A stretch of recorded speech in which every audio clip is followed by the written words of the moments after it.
এটা কোরআন নাজিল হচ্ছে যে কোরআন থেকে আমরা শিক্ষা নিয়ে আমরা সত্য এবং মিথ্যার মধ্যে কি করতে পারি, একটা পার্থক্য তৈরি করতে পারি। সত্য মিথ্যার মধ্যে পার্থক্য তৈরি না করতে পারি, তাহলে সমাজটা পরিবর্তন করা সম্ভব হবে না। তো সেই জন্য সমাজ যদি আমরা পরিবর্তন করতে চাই, সর্বপ্রথম আমরা এই কোরআনের মাধ্যমে কিছু কি করতে হবে, কিছু লোক তৈরি করতে হবে। যতক্ষণ পর্যন্ত আমরা এই কাজটা পারবো না, কোরআন দ্বারা লোক তৈরি হচ্ছে না, কোরআন এর যারা কোরআন সম্পর্কে বিজ্ঞ প্রাজ্ঞ তারা সমাজের বিভিন্ন স্তরে নাই, সমাজের বিভিন্ন স্থানে তারা বসে না, তারা বিচার কার্য পরিচালনা করে না, ততক্ষণ পর্যন্ত এই সমাজ পরিবর্তন হবে। রাসূল সাল্লাল্লাহু আলাইহি ওয়াসাল্লাম নিজেও কি করতে পারে না, আগে মানুষ পরিবর্তন করছে, তারপরে কি করছে, সমাজ পরিবর্তন করছে।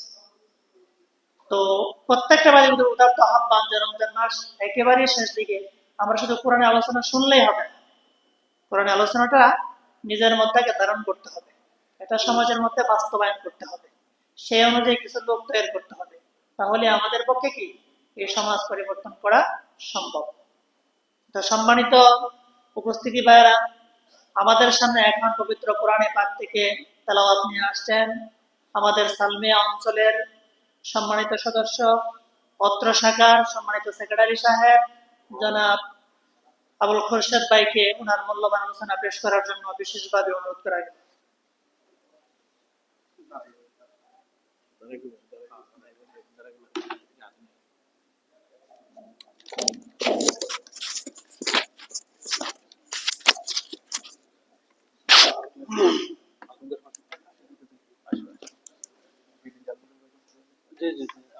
أعوذ بالله من الشيطان الرجيم بسم الله الرحمن الرحيم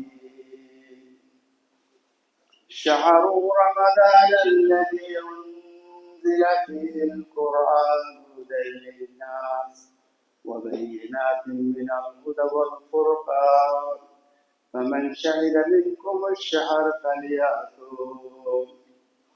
عن ابي هريره رضي الله عنه قال قال رسول الله صلى الله عليه وسلم قال من آمن بالله ورسوله وأقام الصلاة وصوم رمضان كان الحق على الله أن يدخله الجنة. صدق الله صدق الرسول. والصلاة والسلام على خير المرسلين محمد النبي الأمي وعلى آله وأصحابه أجمعين. رب اشرح لي صدري ويسر لي امري واحلل عقدة من لساني يفقهوا قولي. বাংলাদেশ কোরআন প্রশিক্ষণ কেন্দ্র সালমিয়া অঞ্চল কর্তৃক সালুয়া বিশাখা হইতে আজকে ইফতার মাহফিলের সম্মানিত সালমিয়া অঞ্চলের সভাপতি এবং আমাদের বিশেষ মেহমান এবং বিভিন্ন অঞ্চল থেকে আগত আমার দায়িত্বশীল এবং আমার দিন প্রিয় ইসলাম প্রিয় সংগ্রামী কাফেলার ভাই, আসসালামু আলাইকুম ওয়া রাহমাতুল্লাহি ওয়া বারাকাতুহু। আমরা আল্লাহ পাকের দরবারে লাখ কোটি শুকরিয়া আদায় করছি, যিনি আমাদেরকে আজকের এই পবিত্র ইফতার মাহফিলে আসা এবং বসার তৌফিক দান করেছেন। সবাই বলেন আলহামদুলিল্লাহ। এবং লাখ কোটি দুরূদ ও সালাম তার মধ্যে আপনার নামদার হাজী ভাইয়ের জিন্দেগি শুধুমাত্র মানব মুক্তির একমাত্র সদস্য হিসেবে যিনি আমাদেরকে পথ দেখিয়েছেন, সেই মহান নবীর জন্য আমরা একবার দুরূদ করি হযরত মুহাম্মদ সাল্লাল্লাহু আলাইহি ওয়াসাল্লাম।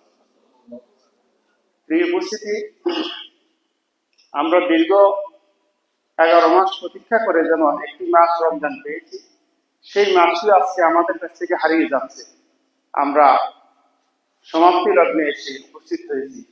এই মাসটির মধ্যে আল্লাহ সুবহানাহু ওয়া তাআলা আমাদেরকে অজস্র অফুরন্ত নিয়ামত এবং কল্যাণ সরকার আমাদেরকে পুরস্কৃত করেছেন এই রমজান মাস। এই জন্য এই রমজান মাসকে সর্বাবস্থায়, অর্থাৎ এই যে মাস একটা সম্মানের মাস, এই মাসটা যতগুলা অর্থাৎ এই পৃথিবীর মধ্যে যতগুলো আসমানি কিতাব নাজিল হয়েছে এই মাসে নাজিল হয়েছে। এর মধ্যে উল্লেখযোগ্য যে 4খানা কিতাব এই মাসে নাজিল হয়েছে, যেমন এই তাওরাত নাজিল হয়েছেন হযরত মূসা আলাইহিস সালামের উপর, ঈসা আলাইহিস সালামের উপর ইনজিল, জুবুর নাযিল হয়েছে দাউদ আলাইহিস সালামের উপর, তেমনি আমাদের সর্বশেষ হযরত মুহাম্মদ সাল্লাল্লাহু আলাইহি ওয়াসাল্লাম নাযিল হয়েছে সর্বশেষ যে কিতাব ইসলামী কিতাব কোরআন কারীম, যেটা নাযিল হয়েছে গত রাত্রে। এই গত রাত্রে আমরা অতিবাহিত হয়ে আমরা মোটামুটি শেষ পর্যায়ে উপস্থিত হয়েছি। এই উপস্থিতি এই জন্য বলা হয়েছে যে এই মাসটা হচ্ছে কি সেই মাস যেই মাসে কোরআন নাযিল করা হয়েছে। এখানে আমাদের জন্য হেদায়েত এবং রহমত এবং সুস্পষ্ট দিক নির্দেশনা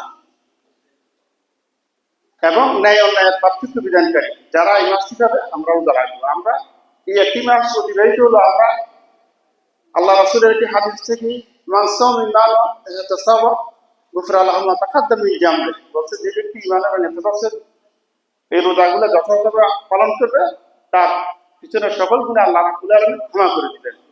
এখন এই যে একটি মাস অতিবাহিত হয়ে গেল, আমরা কি একটি মাস ঈমান এবং ইহতিসাবের সহিত আমরা কি রোজাগুলো পরিপূর্ণ পাচ্ছি কি আমরা করতে পারছি?